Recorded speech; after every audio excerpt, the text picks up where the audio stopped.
It's the Fellowship of the Geek Show, a weekly podcast about comics, the comic book industry, and other geek pop culture. Music courtesy of Manny the Martyr. And now, on with the show!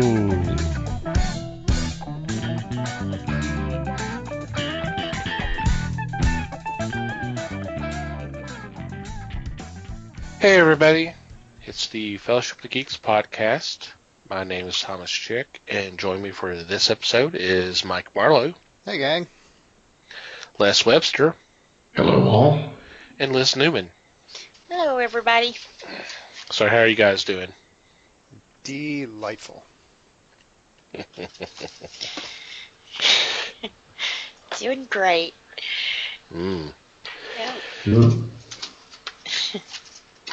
I hope everybody out there is doing okay. So what's been going on in your corner of the galaxy? Well, this week I'm going to make up for some lost time from last week, because last week was one of those kind of bite me in the ass weeks. And so I didn't get my review written for the website, because as of course everybody knows, we have a website where we do reviews and previews. And if you haven't checked it out, you should. But the two books I was going to choose from, I would have done both if I had had the opportunity, but I didn't. The first one was a Boom Studios book called Lucy Dreaming. It is a #1, and it is a very cool story about a 13-year-old girl named Lucy who, in the first issue, makes a very interesting discovery about herself and her parents, which involves dreams, and it's actually a little vague. I mean, you kind of experience it, but you don't really understand any of what's going on, because she doesn't.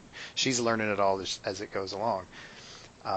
And let's just say that there's an interesting space battle scene in this book, and this is set like normal modern times. So I don't really know how else to tease it than that, and it's a really cool first issue, that's for sure. The other one is from 2000 AD, and it is their flagship magazine. It is their Prog 2073 is the issue. And this is a weekly book. If you're not familiar with it, well, you should be, but everybody should know. Well, mainly because this is kind of where Judge Dredd comes from. So, if nothing else, you've probably heard of Judge Dredd. The reason I'm bringing up this issue is because, one, it's a really nice weekly anthology series from the UK. And they've got like a kind of a stable of characters that show up in different stories. This specific week is cool because it's a kind of a jumping on point week. In which all of the stories are part one. So it's the beginning of all of these stories all at once, which doesn't always happen. Sometimes they'll have stories run 4 issues, sometimes they'll run 6, sometimes they'll run longer. But this one has all part ones. And they have quite the stable of regular writers, including names that we've heard before, such as Dan Abnett and Rob Williams and Emma Beebe. And of course, the art is stellar pretty much across the board. There's lots of really cool stuff. Lots of fun stories. We've got a Dredd story. We've got if you're not familiar with Anderson, she is what they call a side judge. She has psychic powers. There's also a Strontium Dog story, and if you're not familiar with them, they are a group of mercenaries, basically, and there's some interesting characters there, and it's just a ton of cool stuff, and this is a great stepping on point if you are interested in checking it out. Don't just get one. Start with this one and pick it up find a story you like and follow it through the end, and read everything, and just check out what they do, because there's a lot of really neat stuff there. That is neat. Mm-hmm. Great opportunity to jump on. Mm-hmm. Alrighty, who's next? Well, in my limited time I get to read, I've picked up a trade Norman, and I yeah. I love this little kid. Norman's awesome. He's amazing. I thought this was a different story arc, so I was kind of thumbing through it when I first got it, and it was like, wait a minute, this isn't what I read before. So I'm kind of glad, because I think I've started at the beginning of his homicidal career. But if you haven't picked it up and you like the cute, twisted, dark kind of stuff, Norman's right up your alley. But also, I picked up a new series. I think number 2 just came out for Punk's Not Dead. And I'm kind of liking this one. It puts Sid Vicious in our present time. And, it still makes references to the old, Sex Pistols and that kind of thing. So it's been an interesting read, and the artwork is just amazing. But I like it when they give you a little view into the background of what's going on. And in the back of the comic, they have, asked the author and the writer question, or it's that same person, wouldn't it be? The artist and the writer questions. But the artist was saying that not only does she do her work digitally, which of course a lot of them are, but she'll go in and actually put hand textures in there, so it kind of makes the artwork, I don't know, pop a little bit more. It gives it a different feel, for sure. That's what I was looking for. It gives a different feel to it, for sure. So it's not too far into the series. Like I said, I think the second one just came out, so if you're like me, I'm enjoying the nostalgia of my Rebel days, my my Sex Pistols, but it's a pretty good little story. I'm excited to see where they take this one. Yep, I agree. That's a fun one. And this is, what is it, Black Crown? Yes. Yeah, Black Crown. Not a lot out of that one, but like I said, I seem to like it, so I hope they put more stories on it. Well, it's a new imprint. This is Shelley Bond's imprint. So yeah. So we got this, and we have Kid Lobotomy. There's another one I'm forgetting. Right, Assassinistas. Yeah, Assassinistas. And then there's also the quarterly anthology. True. Yeah, true. Yeah. So that's it so far, but it's only been around for 4 months. I was going to guess 6, but yeah, somewhere in there. Not very long. Yeah. So doing some cool stuff already, though. They are. They really are. Cool. Okay, Les, how about you? Well, I've got a couple of things. One is I've been reading the Mad Original Idiots book of Will Elder, the creator of, or co-creator of Little Annie Fanny. But this was his work that he did for Mad Magazine from issues 1 through 23. And I get such a kick out of this stuff because Elder exaggerates quite a bit. Like when he's showing people running, the one knee is extremely high, the other knee is far back. So it's almost an impossible position. He also has background stuff in his pictures, which he calls chicken fat. And the chicken fat is phenomenal. It's so much fun to take a panel apart and read all of the crud in the background. And it's well done. So you could say it's delicious? Yes, it's delicious chicken fat. The other thing is I went to the movies today and took in the big blockbuster of the weekend.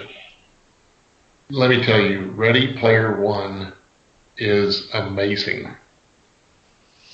It's obviously a collage of games, video games, and just pop references everywhere. if you've seen the trailer, you have seen things like Freddy Krueger or Iron Giant. You get into the movie and it's moving so fast, you almost have to. I had to rein myself in because I was going, that's from this and that's from that. And I'm going, you're missing the movie. Just shut it down and watch the movie. You can think about everything else later. But it is such a force against the mind to see all of this and take it all in and to be able to decipher it as the movie is going. It is great. It's very true to the novel and the ideas that they have in this for representing all of the video games in CGI is so much fun. And they go back from the CGI world of Oasis to the people that are playing Oasis just seamlessly. So you get a great feel as you watch this one. Please check it out. That's cool. I'm glad you liked it. Uh-oh. No. I have no dog in that race at all. I'm glad you liked it. I have heard stuff. Yes. And what cracks me up, and I'm not going to go off on this or anything, but what cracks me up is that the stuff I'm hearing about the movie is the same stuff we heard about the book. So I'm like, you're surprised? Yeah. So yeah. And the deal, and mostly what I hear is I hear people really excited about, oh, it's so nostalgic, and then I hear the complaints about, oh, it's so nostalgic, and I'm like, yeah, okay, it's nostalgic, get over it. Just learn to live with it. That's all. Right. If you're not into nostalgia, don't go watch it. But don't bitch about it. The thing that reminds me of was, what the hell was the name of that book? The Da Vinci Code. That was it.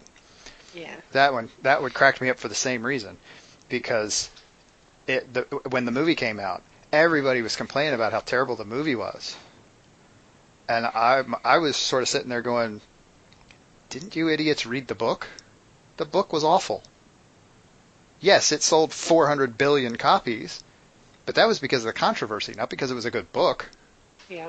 And so I don't give a shit how good the actor is who plays the guy in that book, that movie. He's not going to make that book work because it didn't work, and people bought it for other reasons, and they forgot that they didn't read the book. And so when the movie came out, they were all like, "Hey, I got that book. Let's go see the movie," and it sucked, and everybody was shocked. And I'm like, "Why?" Anyway, so that's kind of it's interesting to see something similar, not exactly the same, but similar happening with Ready Player One. Well, that's a shame, because I went in with an open mind and enjoyed it. Well, that's the part of the deal, is that's something a lot of people can't do. But anyway, they can't. Yep, they get the ideal in their head and go in there prepared to hate it. Yep, wanting to hate it. Yep, craving hating it. Which, not to sidetrack us, which is a lot of DC's problem right now. They set them up to fail before the movie even comes out, So. Oh, you mean the movies? Movies, yes. Well, Marvel's doing it with the books, so I don't know. I'm not sure what the difference is, really. But yeah. Yep. Anyway, I guess you can't get both parts perfect all the time, right? I guess not. Nobody's doing it so far. Right. We'll see. We'll get more opportunities as smaller properties get made into movies too. I say they're about to put Millar World on Netflix, so we shall see. Well, I don't know if you heard the news, but I don't remember the two names of the guys, but they had ties with Marvel Studios Entertainment. They purchased some of Aspen Comics, and they're going to start trying to make those into films too. Yeah, I did see that this afternoon. So That'll be fun. That'll be pretty cool, too. Be interesting. Yep. That's a huge undertaking. It could be, yeah. Or it could be just a whole lot of CGI. Yeah. Probably a lot of CGI. Okay, well, for me, I had picked up a trade, and I want to do a shout-out to writer and senior editor for Lineforge Comics, Joseph Illidge, for bringing this to my attention. I had totally forgot about this. He had tweeted a while back about a DC miniseries event called Millenium, and Les may vaguely remember this. And he pointed out that Millenium was Secret Invasion 30 years before Secret Invasion. And I was like, yeah, you know what? You're right. So I really didn't pick this up. I read some of the tie-ins because it was all over the other books at the time, and this was 30 years ago. And the whole premise, it was there was going to be this like a next wave of an evolution for the next round of heroes. About, I think there was eventually 6 or 7. And the Manhunters came out of nowhere. And if you're not familiar with what the Manhunters are, that they were androids that had been created by their guardians to protect the universe. These were the precursors to the Green Lanterns. Yeah, they touched on that in the animated series that they did. So what had happened is some of the Manhunters were actually spies amongst the DC universe. They could have been co-workers, they were best friends, they were family members. So yeah, it was DC's Secret Invasion about 30 years before Marvel did theirs with the Skrulls. So I had picked that up just because I had not, like I said, I had not read the original. I had not read the crossover, but I had read some of the tie-ins because I was reading the books at the time. So it was kind of cool to go back to check that out. And I was, like I said, it was just, oh yeah, you're right. See, that's funny too, because isn't that kind of what they did with Cylons in the newer Battlestar Galactica? Pretty much. Yeah. Okay. Yeah, and there was some discussion about that after he posted that, after he tweeted that. It was like, the talk about rehashing story ideas. I'm like, well, but that happens a lot. It happens everywhere, not just in comics. It happens in TV shows. It happens in novels. It just happens. Yeah, that's it's not unusual, and it's not new, and it's not really a bad thing, honestly. Yeah. I mean, when it's done right. Unless you happen to lash on to the same story over and over and over again in your own reading choices. But hey, that's you, man. Well, and especially if it goes, if it's the same, you go the same direction and all that, then yeah, I mean, right. There's a difference between using a story element and writing the same story over and over again. Right. Exactly. So, yeah, big difference. There is. Okay, before we get into this week's topic, I want to take a couple moments to thank our sponsors, the fine folks at Things from Another World, for sponsoring the Fellowship of the Geeks. And they're running an awesome deal right now. This is good through May 31st. It is free shipping on orders of $40 or more in in-stock comics and graphic novels. And this is in addition to their regular deals, which are 40% off on comics, statues, toys, and merchandise, 30% off pre-order manga titles, and 50% off Nick and Dent comics. Now, if you want some more information about these deals, especially the free shipping and what you need to do to qualify, just go to our website, www.thefellowshipofthegeeks, and click on the sponsors tab. And there's all the information there regarding all these deals, as well as links that will take you to their website, and that lets them know that we sent you their way. And have fun. That's not bad at all. Free shipping for $40 or more. Yeah. Heck yeah. It's not. Yep. Okay. For this week's topic, we are going to turn our eyes toward a sci-fi classic that's turning 50 years this year as well. We just talked about Planet of the Apes a few weeks ago, but this one, as that, was based off a novel, and the film we're going to talk about is 2001: A Space Odyssey, and this was directed by Stanley Kubrick. And the thing is before Planet of the Apes and before 2001, sci-fi films were not highly regarded. Would that be a proper word? I mean, they were basically B films at best. Yeah, there were not that many A movies that were sci-fi. Not many at all. And between these two films, that definitely changed things. And I think Hollywood took notice and said, oh, okay. It's a very interesting film. I'll say that much. Kubrick took some interesting choices with this. I mean, even with the music. He was definitely playing with the medium. Yes. No doubt about definitely. it. And in several different ways. Yes. Visually, as well as with the music and all that, it's just a... You can see why it's so well regarded, whether you like the film or not. You could definitely see why it's important. So with that, I'm going to take a step back and let one of you guys kind of share your thoughts about this film. Okay.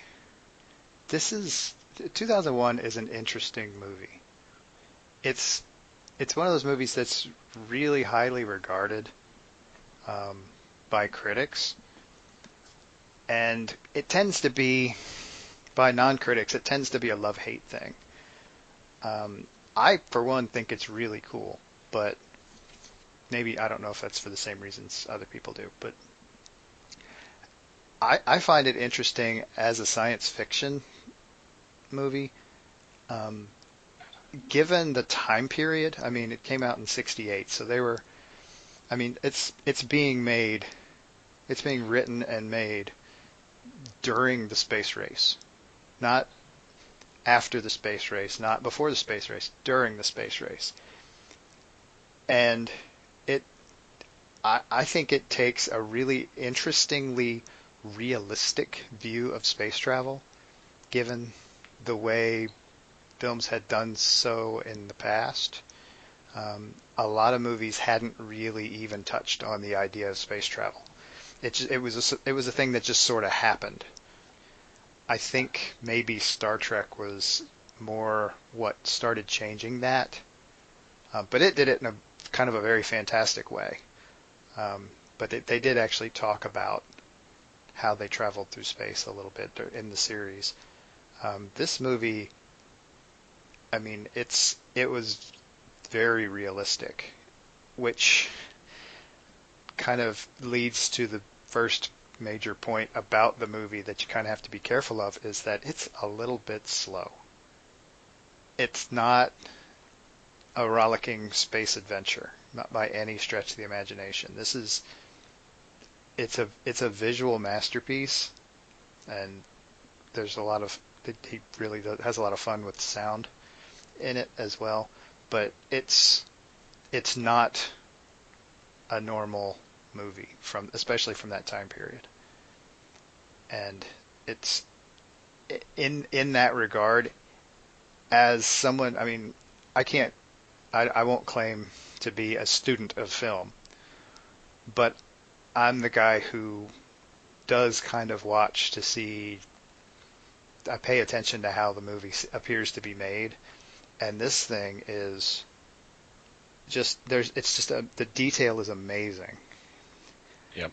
And it's not, I mean, you can see why it's kind of part of, like you said, that spark that shifted science fiction out of just a straight up B movie status, because it's a really well made movie, and it's got just oodles of, I hesitate to use the word meaning here, but it's a movie that has something to say for sure. And that was practically unheard of in science fiction at the time. Yeah, you're right about regarding the pacing. It is rather slow, but it's on purpose to build the story and kind of, and if nothing else, you have to be careful with pacing when your ultimate quote unquote conflict is between a guy in a tin can, right, battling a disembodied voice. Yes. It's not going to be a rollicking space adventure, no matter what you do with that. You can make it as dangerous and as realistic as you want, or as you can. But if you pace the beginning so that it's, I mean, so that it's going to, well, let me say it this way. If the beginning outpaces that conflict, you're boned. I mean, you're just, nobody's going to buy your movie at all. Right. Cool. Valid points. Awesome. I don't really know how much I can add to this. I guess, like he pointed out with Star Trek, I guess that's when I got into this sci-fi thing. So I don't know. Okay. When I saw this movie, I was in college. They showed it at the student union. I was not sitting with the smoking group. So this, to me, was mesmerizing. The ideas that they were tossing out there were something very different from what I had been reading in science fiction. I didn't find it all that slow, because the three portions of the movie were significant in their own way. And the idea of the obelisk being at 3 locations was pretty interesting. I had read the book, and I was kind of excited to see what they were going to do with the novel and by putting it on the screen. The ideas that the director had were fulfilling. The idea of using the classical music to get his scenes across were very soothing.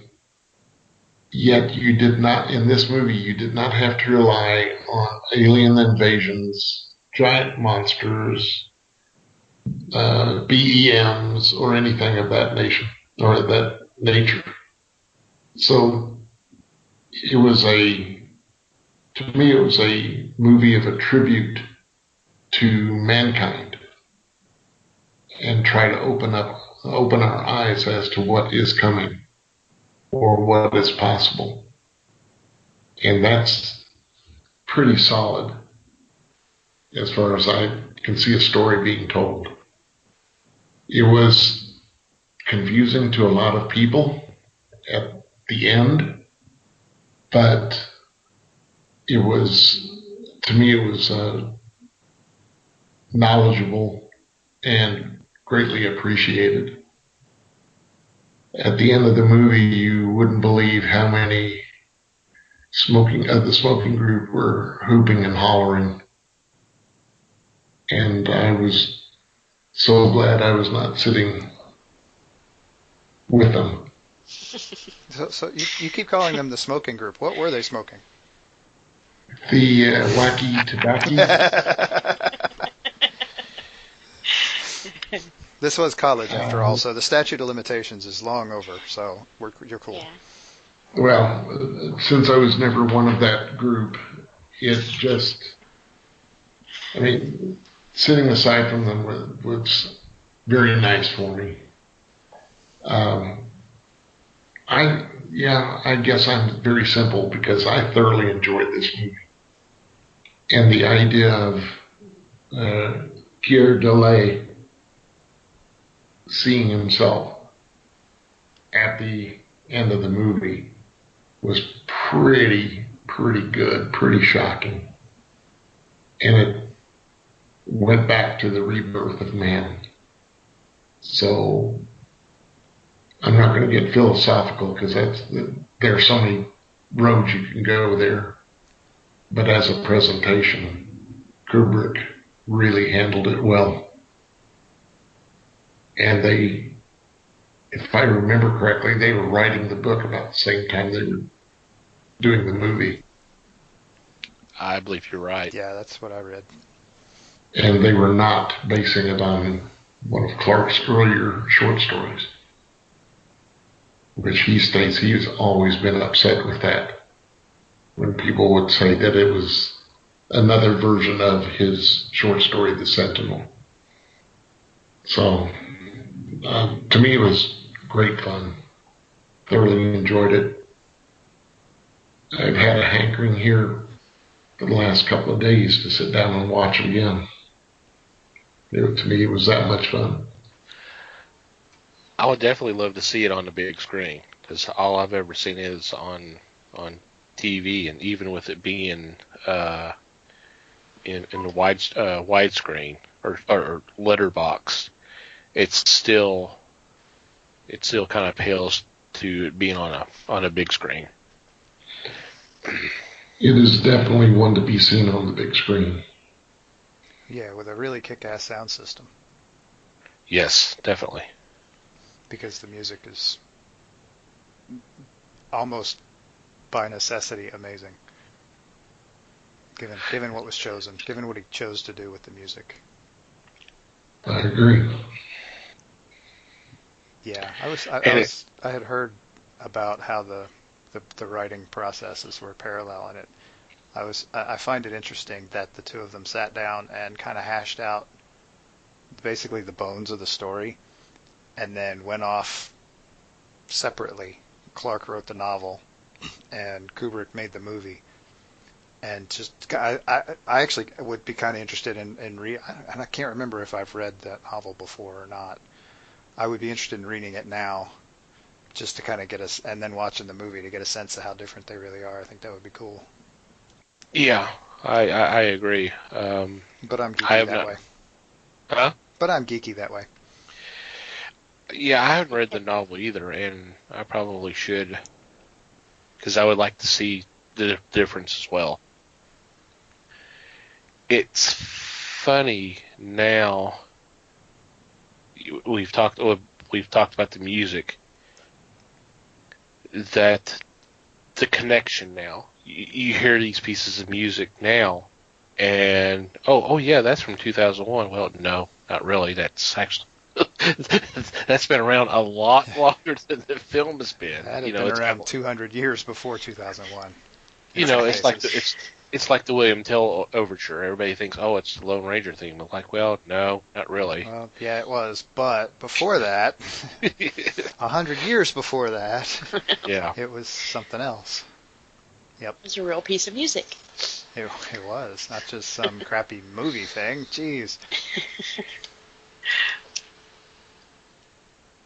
Although I do know from looking this movie up, so I'm not completely useless tonight, it has won a lot of honors and awards, and which is kind of surprising that a movie that's 50 years old can still remain so relevant. And I think we had talked on a list of top 100. It had made number 6, so it's kind of like, wow, you know.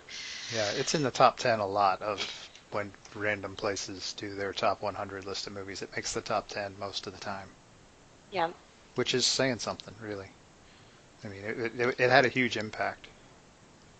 Yeah. For a movie that really had like almost zero violence whatsoever, or cussing, or nudity, or anything like that. Yeah. And I guess 50 years, this would have gone up against Planet of the Apes at the same time. Yeah. Mm-hmm. So yeah, those two movies almost single-handedly brought science fiction into the mainstream. Yeah. I mean, they had a little help about 9 years later, but you know, this was 9 years before Star Wars. Yeah, well, but you also had Star Trek at the same time too, so that made sci-fi a little bit more popular too. Yeah. And as you mentioned, Mike, the whole space race, there was still an interest of going to the moon, and then what we could do beyond that. So there was all that. Mm-hmm. Yeah, they did. I thought it did a nice job of that whole near future concept, where we're all pretty much aware, because it's a huge thing in the news right now, of what we can do space travel wise now in 67 and 68 when they're making this movie.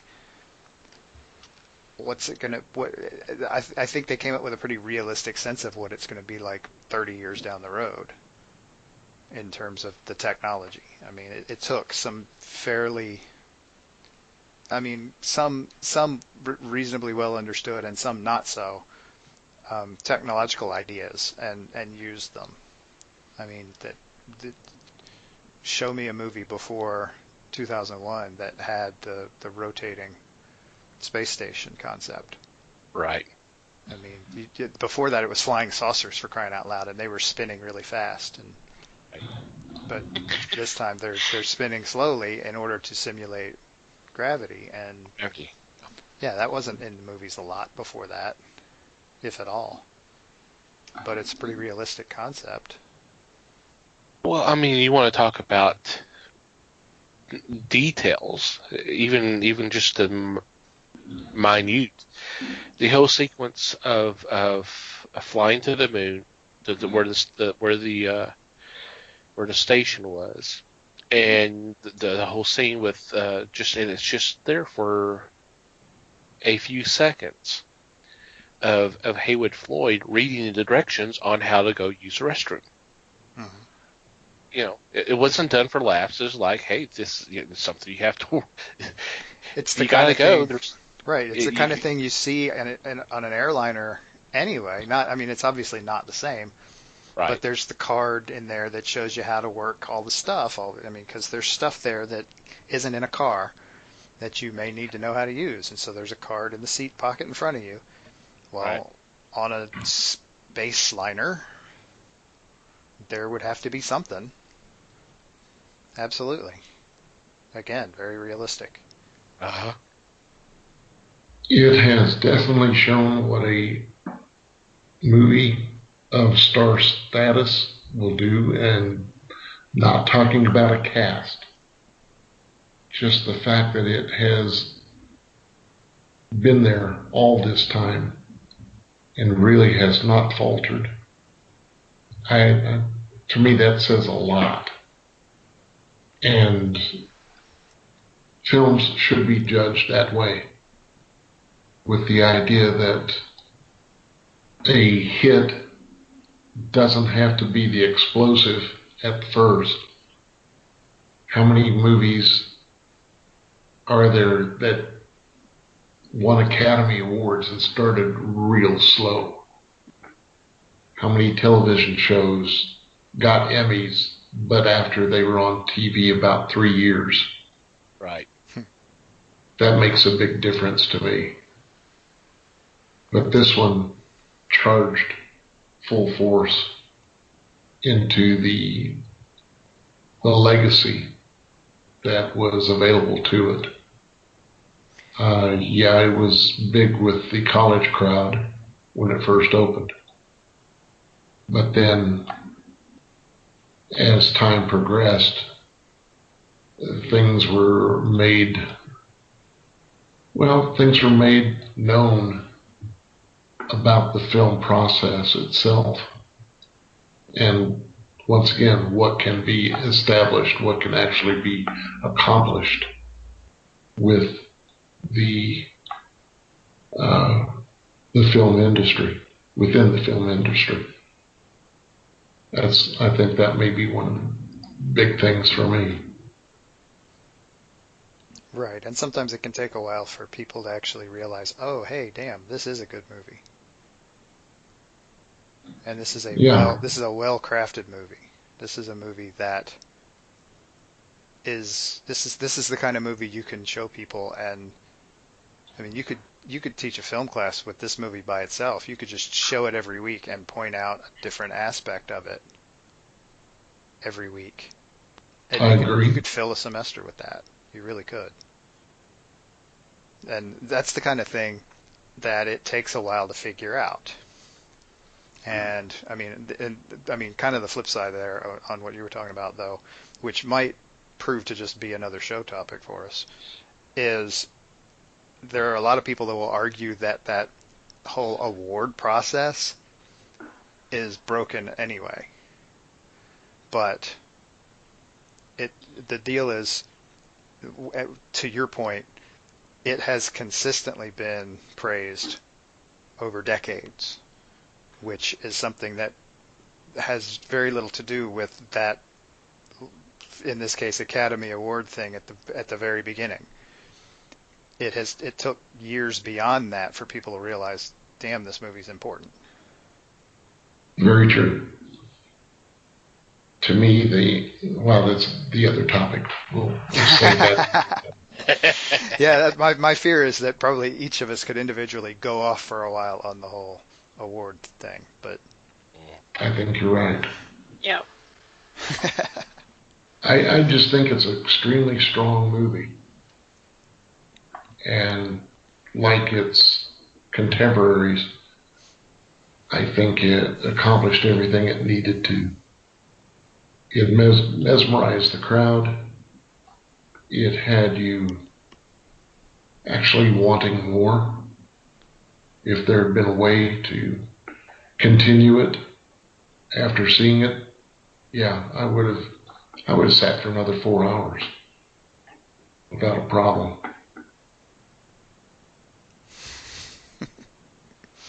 Yeah, let's not get crazy, but no,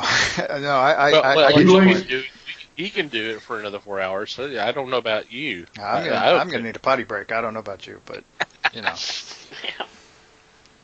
But no, I agree. It's one of those movies that if you, I don't want to sound elitist. I mean, I am for the most part, but I don't want to sound that way. It's the kind of movie that you can watch over and over again. Like, I mean, you could watch it once a decade and get an entirely different impression of it. And all of those impressions are valid. And it would be a learning experience every time. Because I mean, Kubrick, say what you will about Kubrick, he was a master. And there are a lot of arguments out there that 2001 was his masterpiece. I mean, there are arguments for a lot of his other movies too, but I mean, this was kind of him at the height of his powers. And he's a very highly regarded director, filmmaker. Okay. So what are your thoughts about the story, about what was actually said? I mean, we kind of talked about it being curious of being knowing the difference, which, I mean, if Les remembers what was in the novel, he might expand on that a little bit. But just what was your general thoughts of the story? I'll actually jump back to one of the things that Les said earlier about the ending and how kind of controversial it is. I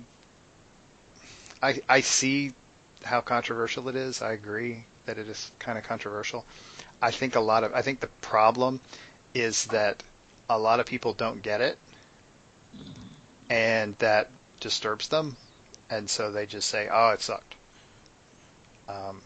But my view on the ending is, I mean, we're talking about potentially, I mean, the whole movie, and this is spoilers for a 50-year-old movie.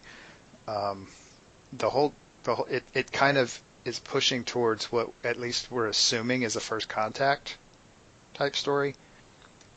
And the whole purpose, I think, behind what he kind of did with the ending was that we don't friggin' know what no matter what we come up with, we have no idea what a first contact is going to be like. So, I mean, and honestly, having him walk up to a little green man and shake his hand, it's almost, I mean, that would turn the movie into a big joke. I mean, that would be like the punchline to the worst joke ever in terms of the movie itself.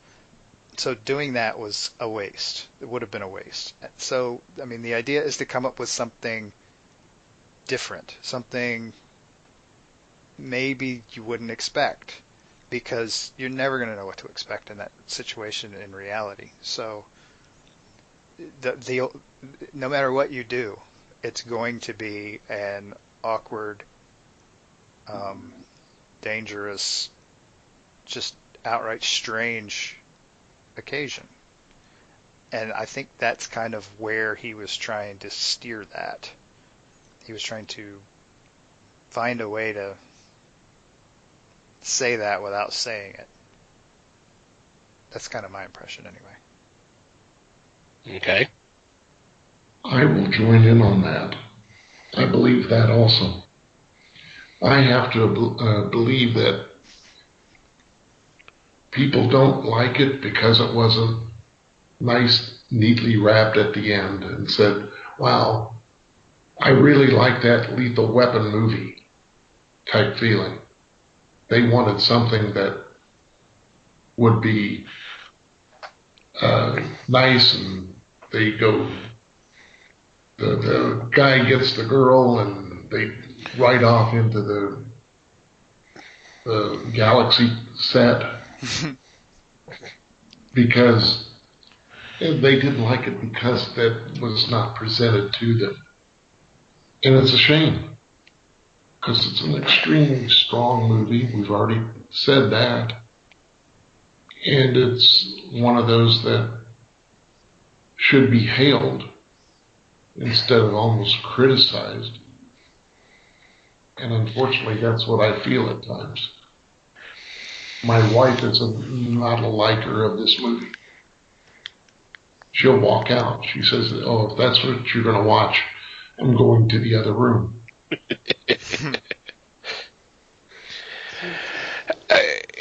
The thing is, everything's not explained. There's not a nice, neat ending. It's left for you to just kind of think about what you saw.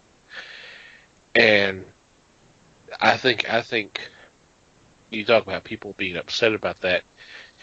Even back then, I think it would be worse now. Probably.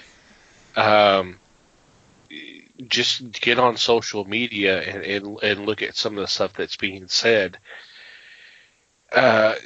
People just don't want to be challenged anymore. They want something what's comfortable, what they're used to, that kind of thing. They want mindless entertainment. Yes. Spoon-fed.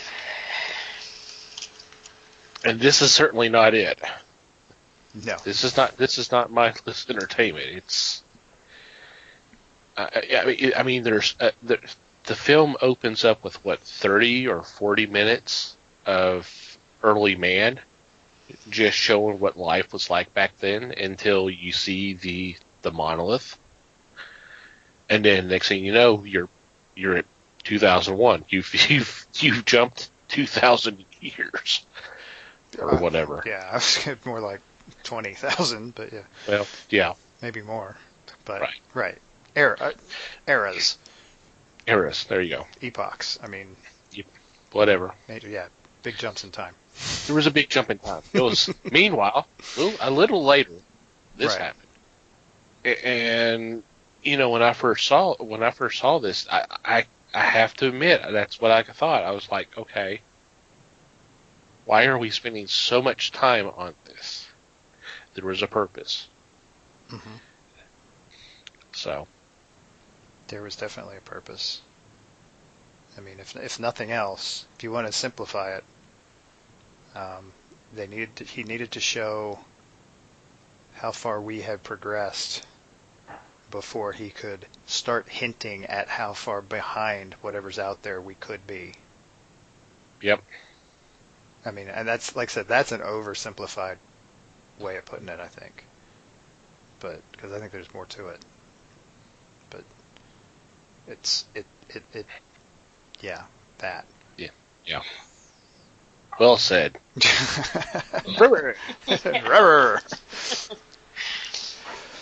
This had, what, 3 sequels? Book-wise? I think so. Yeah, there were 3 movie, too. No. There was only one other movie. Yeah, there was 2010. Yeah, that was the only one, the other one that got made into a movie. And then novel-wise, there's I think there was 2061 and then like 3001. 3001, yeah. Not the same characters in that one as the first one. Now, what do you think would be the reaction if that movie was made today? Could it be made and enjoyed today?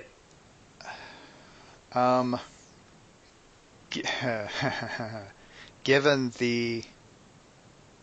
the way independent cinema has kind of happened in the last 10 years, I think yes. Are you going to get a major studio to release it? Probably not. No. Yeah. Because unless they can guarantee it's going to double what they spent on it, or triple, I don't even know what the standard, I mean, they probably don't know what the standard is either. It probably varies, but unless they can obviously and clearly make money on it, it's not going to happen. And yeah, it's good. I don't think you can guarantee that with a movie like that. Yeah, I think it would be more of one of the, I guess you would call it art house studios would do it, but they wouldn't have the kind of budget that it would take. Although, nowadays, a lot of the special effects could be done by CGI, but... Oh, you could make the movie cheaper now, for sure. Yeah. And do some interesting things with CGI. But yeah, this was definitely an art house movie before it was cool to make art house movies. Right. Did you go see it again? Hearing the way you guys have talked about it, described it, it makes me want to go see it. Yeah. I agree with Tom. I would love to see this on the big screen. Yeah. I really would. I think it would be really interesting. And it's also one of those movies that you really have to walk into it with no expectation at all. Because it is nothing like any other movie you've ever seen. It's just not. And you just have to be prepared for that. You have to be prepared for it to start out a little slow. And you have to be prepared for the music to be very different from anything today. And you have to be prepared for the silences.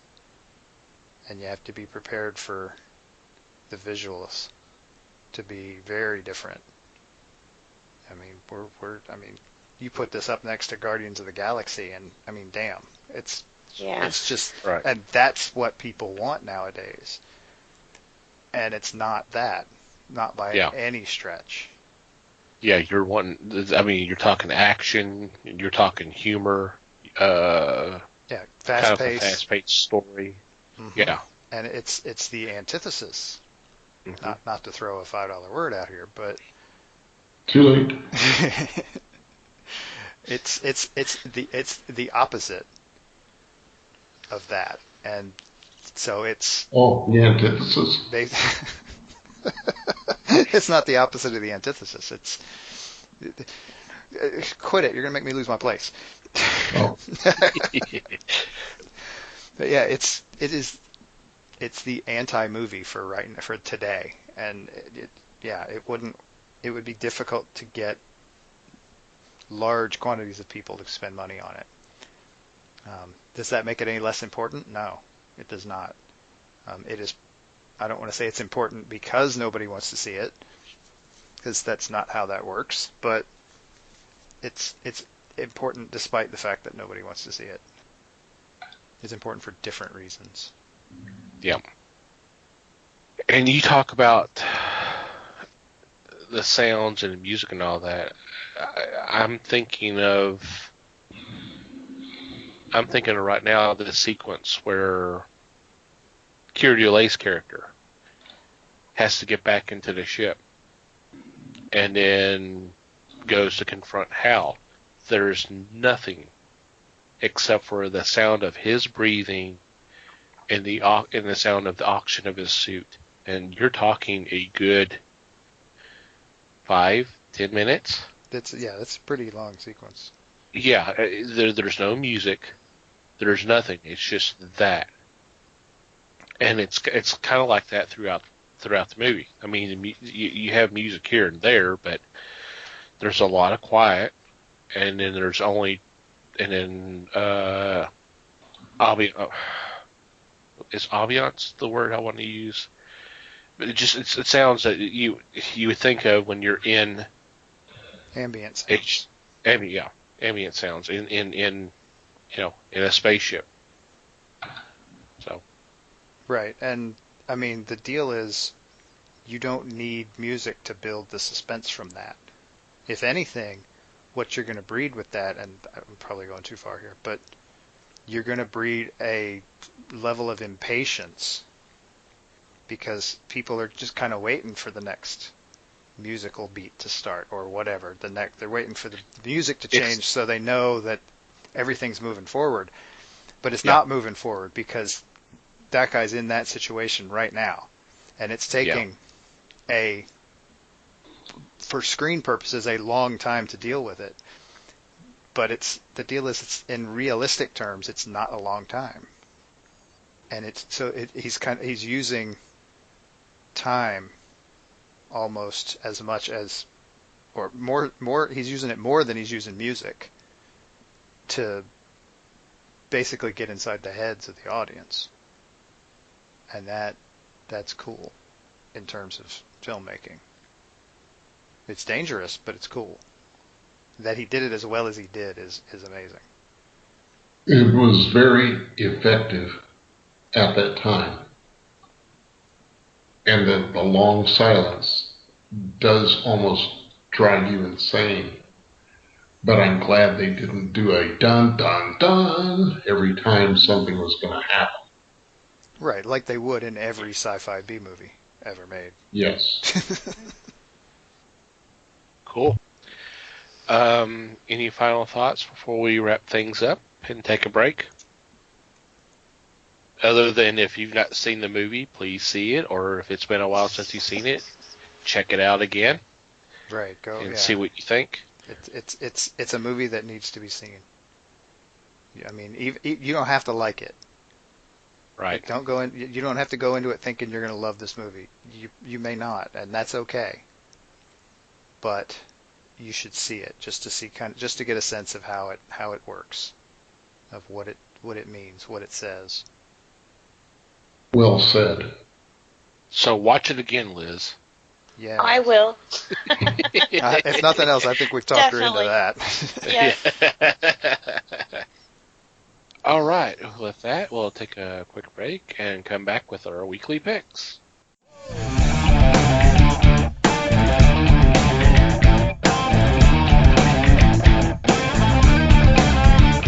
And we're back. It's time for our weekly picks, and leading off is Liz.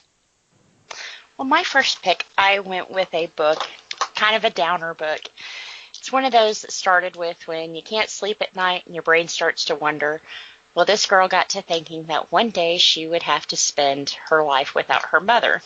So this is called What to Do When I'm Gone. Her and her mother sat down and was like, well, if you're gone and this happens, what am I going to do? You're who I call, and, you always tell me what to do. So they wrote a book, and it's like step-by-step instructions for her to go on with her life. So there's a lot of humor, a lot of wisdom. Like I said, I'm very close with my mother, so I thought this would be a really interesting read. So once again, it's called What to Do When I'm Gone. Mother's wisdom to her daughter. But I don't think you have to be a mother and daughter to enjoy this one. Yeah, that sounds pretty deep, really. Yeah, it's pretty deep. I couldn't imagine. I mean, especially in my 20s, there was times I just called my mom and I'm like, I'm so sorry. I think we've all been there. Right. Yeah. Did you do like my mother and say, too late? Yeah. Well, and then other times I'd call her and it was like, this was the curse you put on me. I did have 2 of them just like me. So. Ouch. But yeah, she's always been there. Like I said, it until this popped up, it was like I had never really thought what I would do without her, So definitely should be an interesting read. Oh, yeah. I like the sound of that. Mm-hmm. All righty, Mikey. Okay, my first one is not nearly so serious. It is an image book. And I've actually talked about this one before. This is Scales and Scoundrels. Number 8 is coming out this week. And so in issue 7, we had kind of a big reveal, which I'm not going to go into because, by golly, you should go back and read it. Rosebud. It is not a sled. It's not a sled. But yeah, so this series is a very cool kind of fantasy adventure story based on or centered around a character named Lou.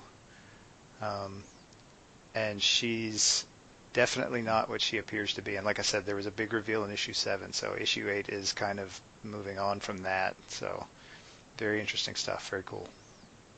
Cool. Yeah. Awesome. Right down your alley, of course. Of course. Of course. I am next, and for my first pick, I turn to Action Lab Entertainment, and it's the first issue of a series called Helm. It's written by Genazib Hassan with art by Miguel Angel Reyes. And it's about a witch named Luna Lumiere who's being hunted for crimes against the Commonwealth. And so she's trying to avoid being captured while she's still trying to train, or she's trying to find this one person who apparently is the key to unlock an age-old prophecy.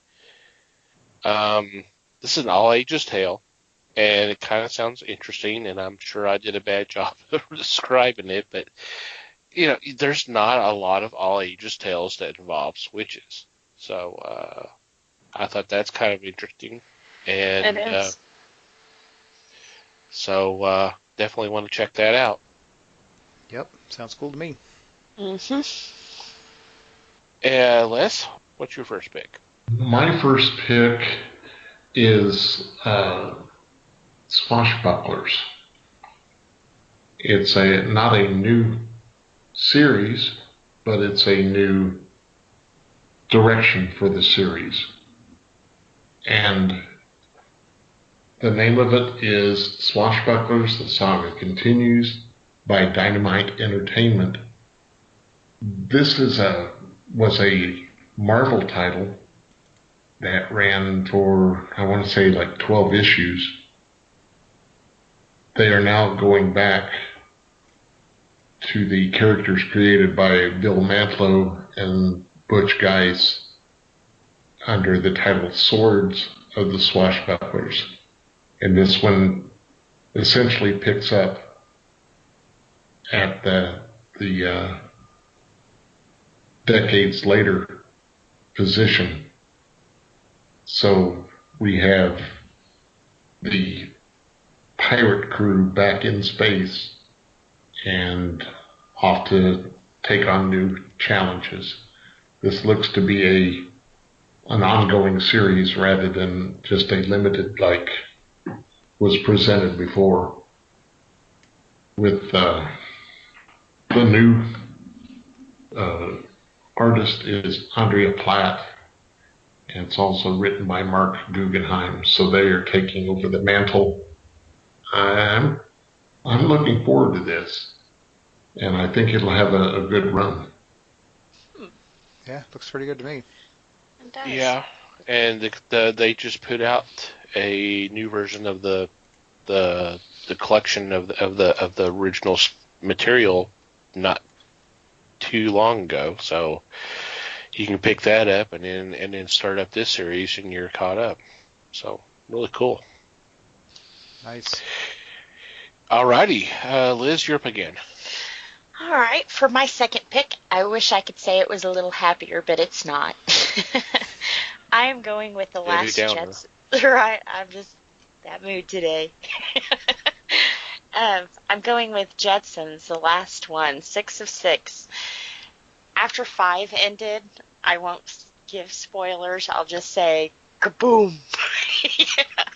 It was very sad.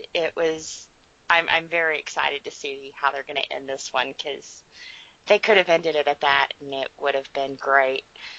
But the whole series, like I said, it's only 6 issues long, so if you haven't picked this one up, you definitely want to get this in trade. It's answered a lot of the questions that we've all thought about the Jetsons when it was on TV, Some of them were a little weird, the way that they explained them. So 6, we're wrapping it all up. It's the end of the world, or is it? We won't know. Well, we will after we read 6. Well, yeah, but, that's not as exciting, And I'm not going to lie, I teared up a little bit at the end of 5. Oh, right? It's like, man. That was well done. I saw that coming, but I didn't see that coming, It was, wow. Yep. It's been a good series. Yep. Very good series. I said the grandma thing was kind of weird. Won't lie there. A little, but cool in its own way.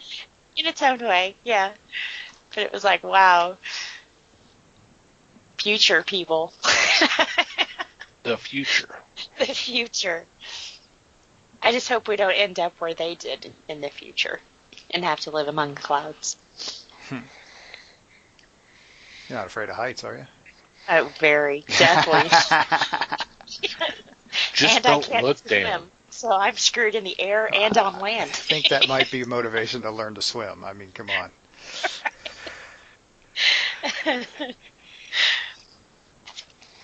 Alrighty, Mikey.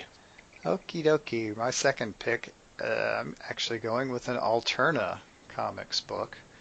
I'm going with Zero Jumper. This is number 1 of 4. And this is the story of a young woman named Juno, who is in possession of some technology, we'll call it, because it's not 100% clear yet on what it is, which she's hoping will allow her to, and this is going to be a bit of a shocker coming from me, will allow her to go back in time to save humanity. And so it's this first issue is an interesting start to that story, to say the least. It is very cool. And I'm saying this as the guy who famously hates time travel stories. This is an interesting time travel story here. So far, it could go weird at any point, but I'm actually pretty confident that this is going to be a good story that involves time travel. So we will see as we go here how she manages to save the world. Or if she does. Right, or not. Another save the world story, just like the Jetsons, right? Right. Dun, Yeah. dun, dun. Yeah, this one's got to be pretty. This one's got to be pretty good if you're endorsing time travel story. I know. Yeah. Seriously. So. Yeah, I want a recap of this one, boys. I want to see how Mike takes it.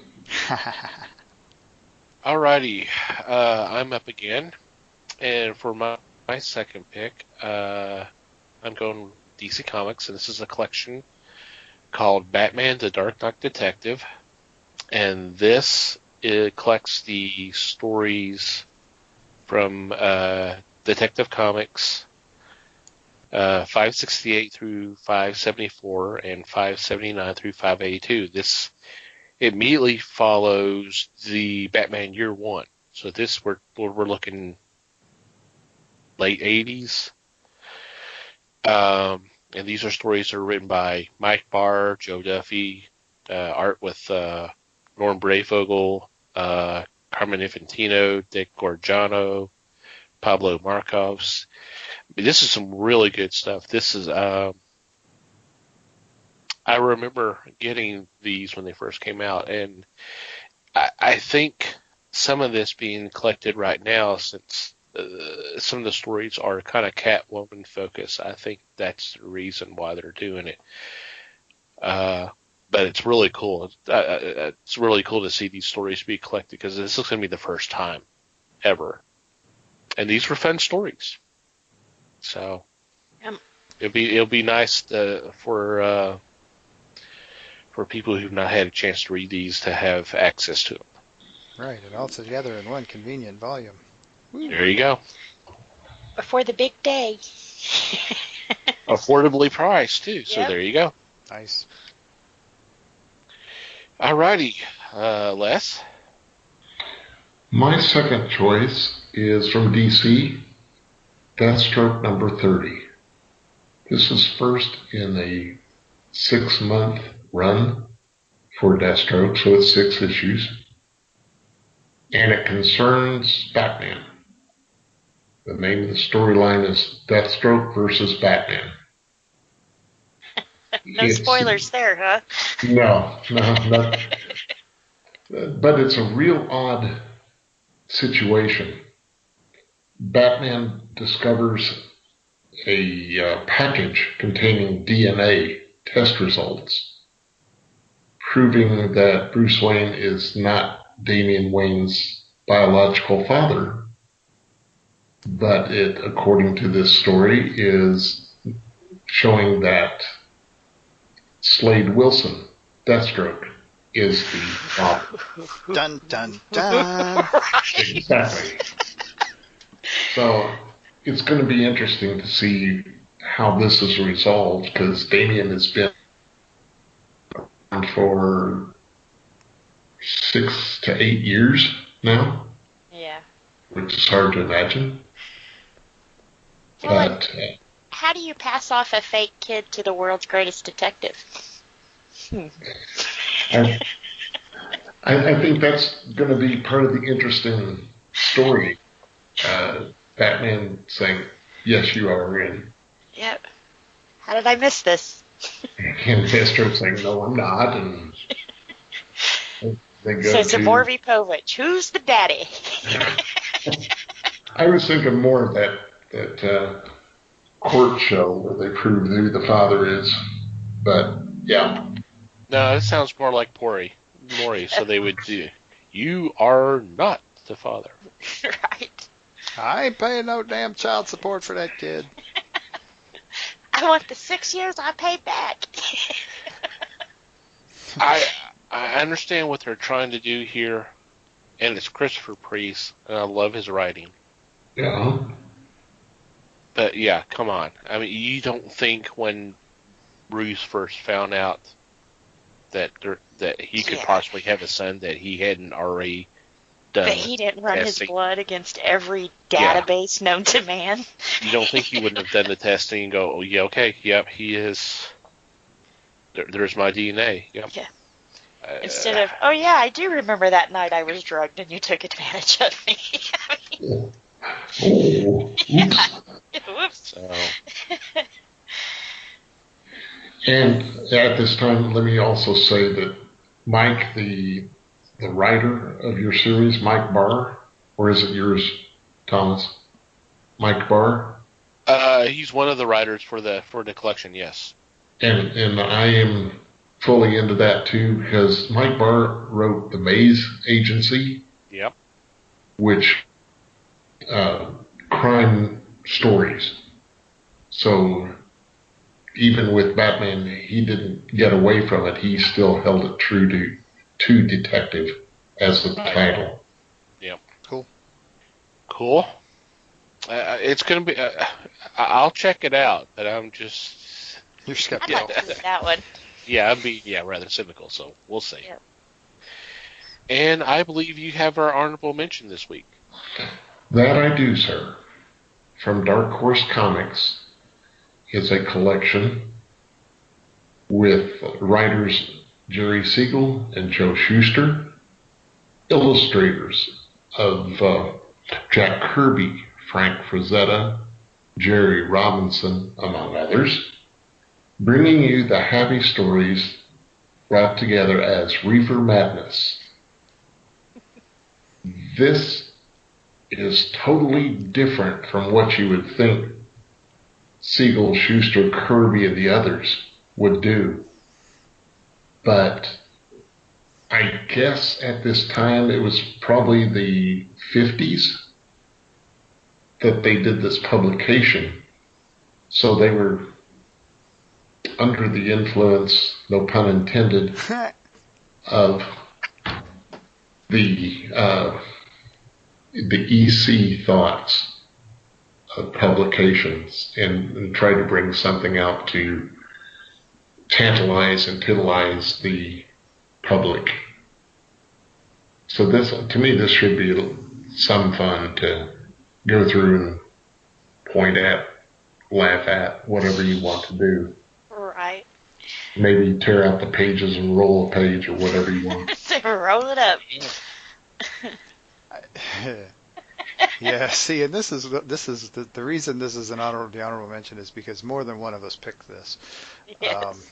And yeah, I think it would be really interesting to see how far some of this stuff goes, to see what they could get away with back in this time frame, in terms of what they could put in a comic. Because I mean, you only have to. I mean, you can find. I'm pretty sure you can find it on YouTube.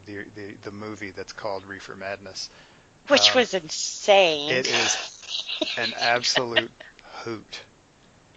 And they were dead friggin' serious too. They were. And yep. Oh my God, it is so nuts. And so it's worth checking out if you haven't. And this is essentially kind of, I don't want to say based on that, but it's a lot of the same ideas. I mean, I'm sure these guys were given a whole lot of direction on what they needed to come up with for some of this stuff. Which direction they needed to go with in this stuff. Yeah, it would be. It'd be interesting to take a look at this for sure.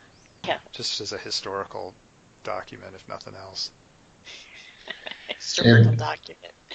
If you get the chance, watch the remake also. Yeah, I need of Reefer Madness. I need to. I didn't know they remade it. Oh yeah. Wow. I remember hearing about it. It's kind of a musical, and it is hysterical. Okay. Yeah, I don't usually do musicals, but I need to check that out. Right. Yeah. And for the record, I was the one that didn't pick. I was not part of this that picked it. That's because I did not. It's because I did not see it on the list. Otherwise, it would have been on my list. So. I didn't hear. We thought you were getting ready to distance yourself. I'm not with them deplorables. It was a little bit of a distance, but not too far. Yeah, no, that was as tactful a distance as I've heard in a while. Yeah. Me and Tact are not really good friends, so. No comment. Anyway. All right. Any special mentions or shout-outs this week? I don't have anything. No. Okay. All right. Well, we'll get to our regular shout-outs. Then, first off, Manny the Martyr, who supplied the awesome music for our podcast. Definitely check them out. There will be a link in the show notes. Awesome guys and really talented musicians. Definitely check them out. Thank you very much. Secondly, the fine folks that make up Modern Family on Twitter for spreading the word of the fellowship. Thank y'all guys very, very much. Appreciate your support. And you, dear listeners, should go check them out. All you have to do is go to Twitter. Don't necessarily have to have an account. And just do a search. Hashtag Modern Family as one word. And just knock yourself out. Anything you can think of and a lot that you hadn't thought of. There's a podcast for it. So, and there are really some really good stuff out there. Definitely check them out. Thank you guys very much. And finally, you dear listener, thank you for your support. Thank you for downloading and listening to today's episode. And we appreciate you doing so for our prior episodes. We do value your feedback. If you have a comment, question, suggestion, complaint, an observation, we're always willing to listen to what you have to say. And there are several ways you can contact us. Probably the easiest way is email at thefellowshipofthegeeks.net. Or you can go to the website and click on the About Us tab, and there's a contact form you can fill out, and we'll get that pretty quick. You can follow us on social media. We are on Facebook, The Fellowship of the Geeks. And obviously we are on Twitter, at Fellowship Geeks. Feel free to follow us. And, of course, you can follow us through our individual Twitter accounts. Mike is at Mikey Geek. Liz is at Newman_L. And I'm at Tom TC Geek. And wherever you download or listen to our shows, whether it's through iTunes, Google Play, Stitcher, YouTube, iHeartRadio, or Spotify, if you could, please rate our show, and if you have a couple extra moments, a review would be awesome as well. Did I miss anything? No, I think that was the list. There you go. Any final thoughts before we say goodbye? Thanks, everybody. Thank you. And I guess it'll be Easter when this drops, so yep. Catch Happy that Easter bunny. If you're into that thing. Yep. Eat some candy. Woo! Eat some candy. Not too many eggs, though. Yeah, this ain't Cool Hand Luke, man. Come on. There you go. Be realistic here. Go after that chocolate Easter bunny. There you go. Yeah, there you go. Alrighty, well, happy Easter to those who celebrate, on whether it's religiously or hunting for chocolate eggs. Hope you all have a good time. And until next time, read more comics and support your local stores.